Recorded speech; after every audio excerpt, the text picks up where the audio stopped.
Hello viewers, आज हम कुछ ऐसे योगासन के बारे में जानकारी प्राप्त करेंगे जिनको करने से हम हमेशा के लिए थायराइड से छुटकारा पा सकते हैं।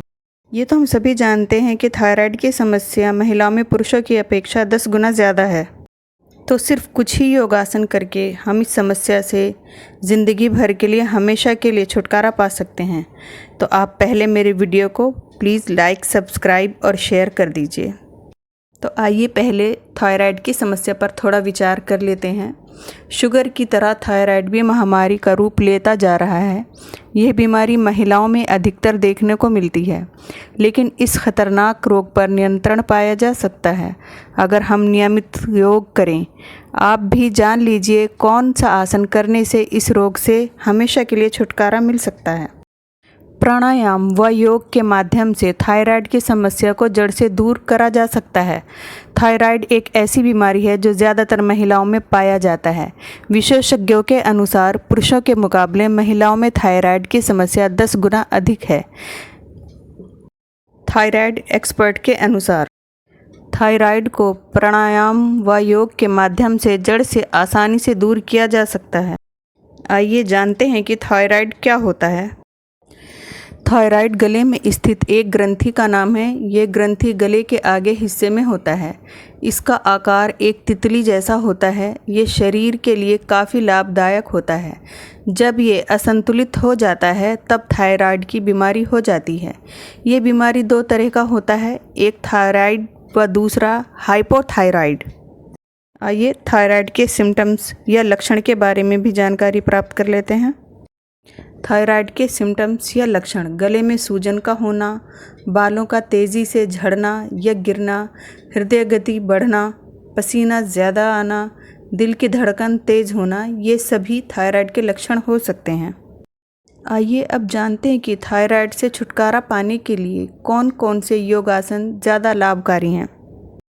थायराइड से छुटकारा पाने के लिए सूर्य नमस्कार लाभदायक होता है। इसके करने से पूरे शरीर एनर्जी से भरा रहता है।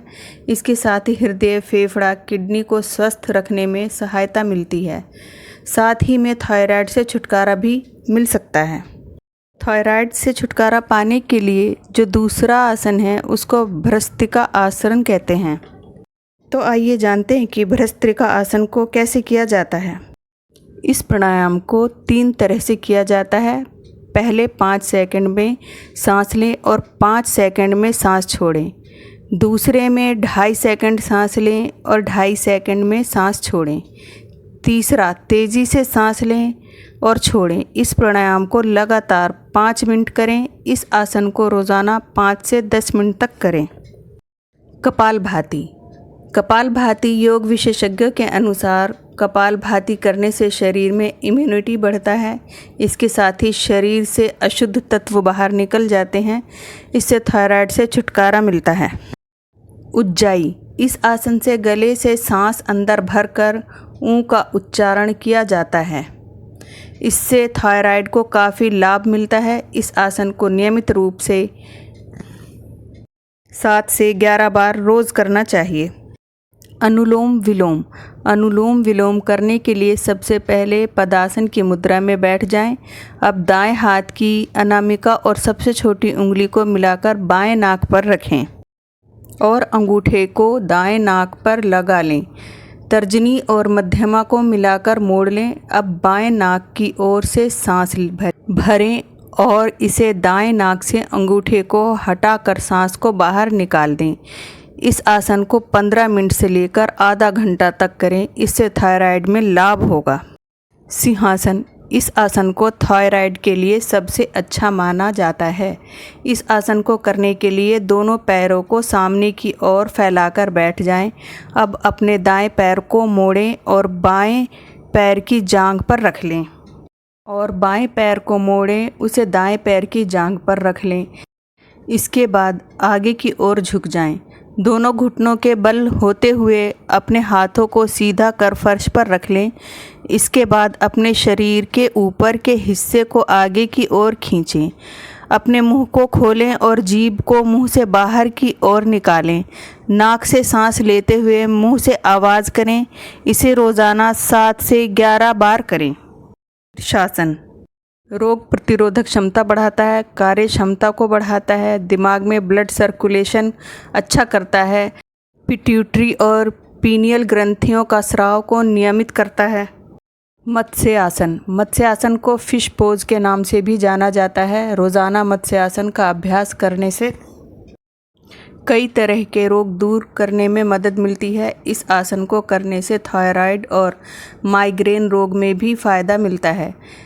योग एक्सपर्ट के अनुसार मत्स्य आसन करने से थायराइड ग्रंथि में रक्त संचार अच्छी तरह से होने लगता है, तनाव भी कम होता है। मत्स्य आसन करने का सही तरीका क्या है, आइए इसके बारे में जानकारी प्राप्त कर लेते हैं।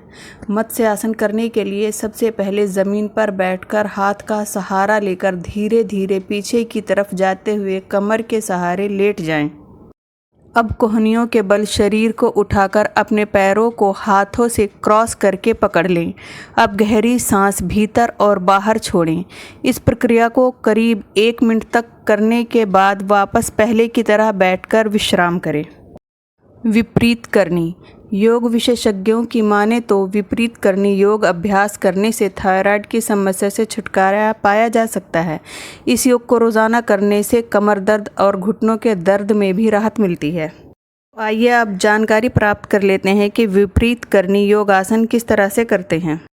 विपरीत करनी योगासन करने के लिए सबसे पहले योगा मैट दीवार के पास बिछाकर पीछे की ओर झुकते हुए लेट जाएं।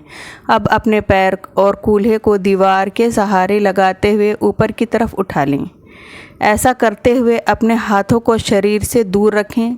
5 से 10 मिनट तक इसी अवस्था में बने रहें। इसके बाद बैठकर थोड़ी देर तक आराम करें। गर्दन में दर्द होने पर इस आसन को नहीं करना चाहिए। हल आसन।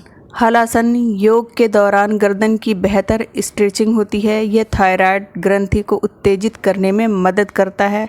हालांकि इस आसन को करने की सलाह हाइपोथायराइडिज्म से पीड़ित लोगों को नहीं दी जाती है, क्योंकि यह हार्मोन के स्राव को बढ़ा देता है। यह आसन भले ही आपको मुश्किल लग रहा हो, लेकिन मधुमेह और थायराइड की समस्या वाले लोगों की सेहत के लिए बेहद लाभकारी है। हलासन करने का सही तरीका क्या है, आइए इसके बारे में जानकारी प्राप्त कर लेते हैं।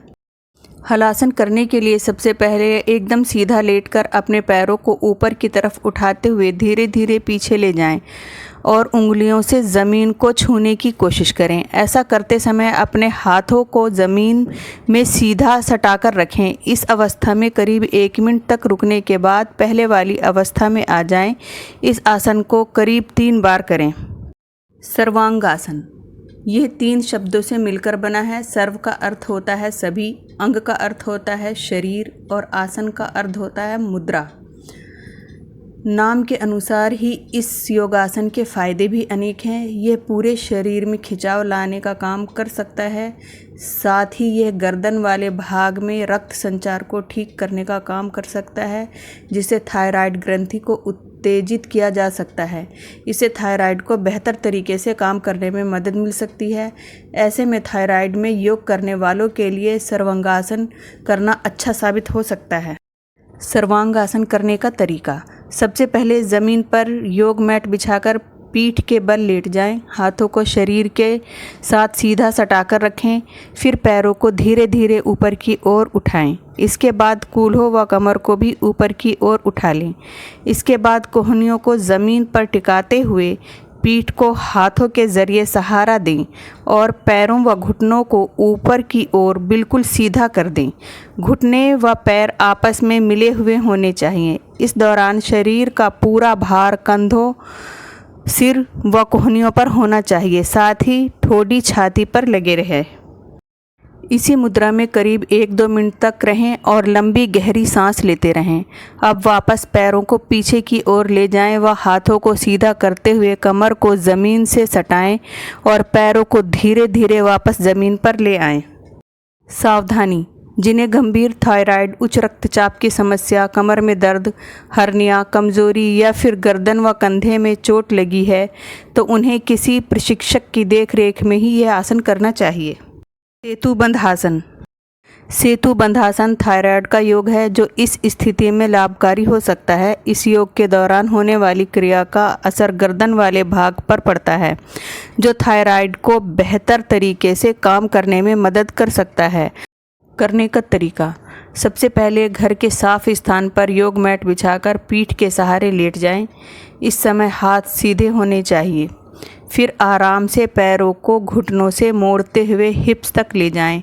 इसके बाद हल्की गहरी सांस लेते हुए हिप्स और कमर को ऊपर की ओर उठाएं। इस समय दोनों हाथ ज़मीन पर होने चाहिए।